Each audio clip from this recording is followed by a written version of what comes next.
So I thought that I needed to, bearing in mind that I never thought this, I thought that I needed to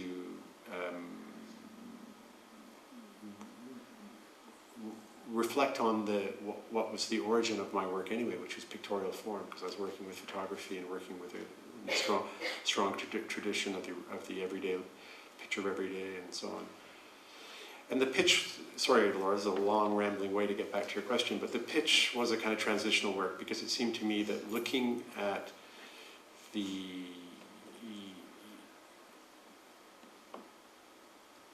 this work, it is on the one hand a continuation of the deconstruction of the cinema, but on the other hand, as you already pointed out, it's an attempt to try and understand what film can do and how film can impact or have a kind of resonance within a pictorial tradition, that is within the tradition that is the dominant tradition of Western art. And the problem with, and I'm going to finish here, but the problem with time-based art is that you have three important questions. One is, how long should this film be? And the other two, which are very related, is when should it begin and when should it end? And these are very, very fundamental questions, and if not for the artist, certainly for the audience. And so at that point, you decided that you would use the single reel of 35mm film as your constraint, that you would work around that, so that the pitch is actually the exact length of your reel of film. The commercial film comes in two lengths, 1,000 foot and 400 foot. I thought that 1,000 foot seemed too long. Yes. That's 11 minutes. Yes. So 400 foot seemed an appropriate length. Right. And the advantage of that is then that the decision about the beginning and the ending are taken care of. It's out of your hands. Yeah. Now, I think we can move on there because the North Circular, the early film which is in the show here, has the same 4 minute structure, the single reel structure. And it's quite a kind of complicated series of camera movements, and we're not going to show it here because it's on show, but I do think I'd like to ask Mark two questions about it. One is that it's, to my mind, a very characteristic work in that it's about a ruined, abandoned building. And secondly, that it ends up with a reference to a particular painting. And because these two themes might not be immediately visible, I thought it might be interesting just to make a couple of points about them. I think both these questions, Mark's continuous interest in the tradition of painting and his continual return to painting as a source of interest and inspiration is significant, but also the way in which he returns to the archaic within the modern, abandoned modern buildings in particular are one of the hallmarks of his work. And we see that interest in the abandoned also in the Hendon Football Stadium film as well. But if we just start with a couple of points, I mean, not getting into it in too much detail, because I think we can then move on and show Algonquin Park, which, as you point out, is actually the same pattern. It's a remake of as North Circular, but in reverse. No, it's not in reverse. It's an exact remake of the pitch. So, it's an exact remake of the pitch. Yeah, sorry. yeah. Formally. Well then, perhaps let's shall we show Algonquin Park Sure. next, as it's next to the pitch, and then go on and discuss North Circular.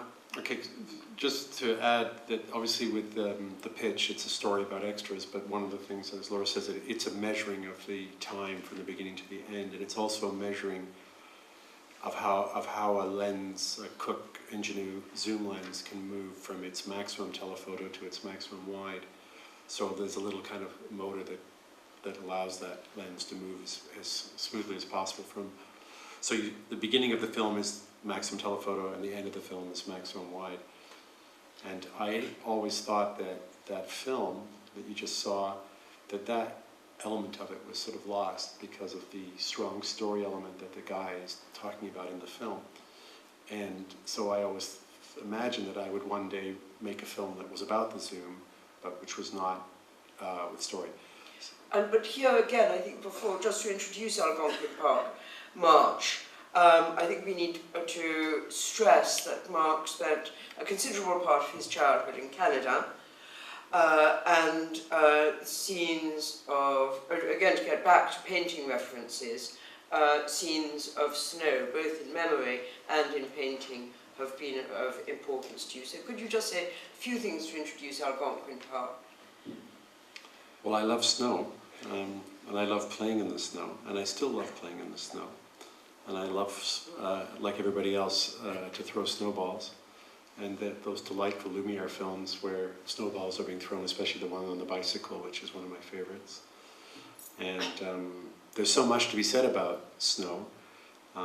As you know, the Eskimos, or the Inuits, sorry, politically incorrect. The Inuits have apparently 47 different words for snow.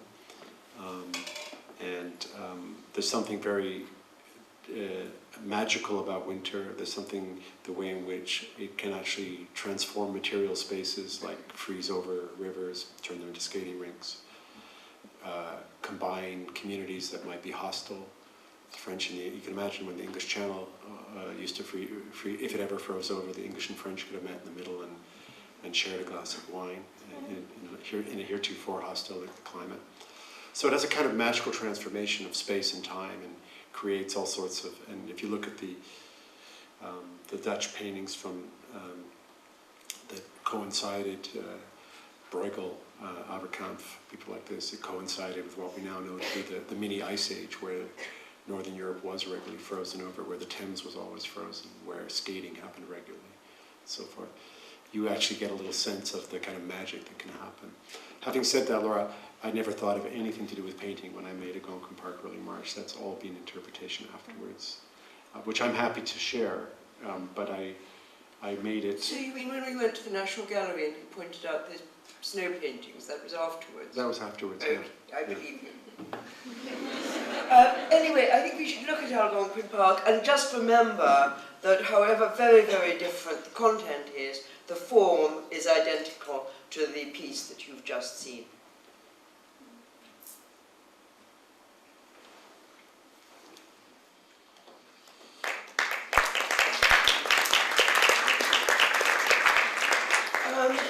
I think that's a very extraordinary piece of work.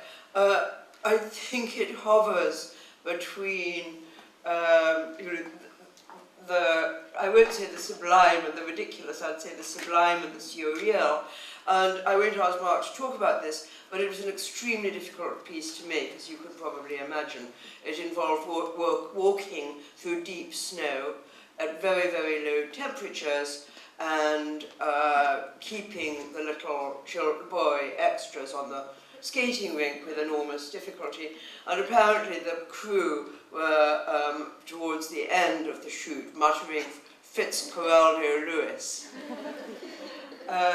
Anyway, Mark, I think what? And half of them walked out. Half of them walked out. Yeah. Yeah. Anyway, would you like to just say a little bit and introduce North Circular, perhaps at the same time? Well, one of the things about that film is you notice it's exactly the same length as the pitch, and it's the same lens, and it's the same piece of film, and it goes through exactly the same process from maximum telephoto to maximum wide. Although without someone speaking, 4 minutes of Algonquin Park feels longer than 4 minutes of the pitch. I think it's worth mentioning about sound there, because it really allows you to, or at least it allows me when I look at a film, to contemplate it in the same way that I might look at a picture, and not to be overdetermined by the story or narrative that the filmmaker is imposing upon the work. It's really important because although a lot of people have written a lot of stuff about that film you've just seen, and many, many people, including Laura, have wrote about it as the, in terms of, painting from Malevich back as far as Bruegel and Caspar David Friedrich and so on and so forth.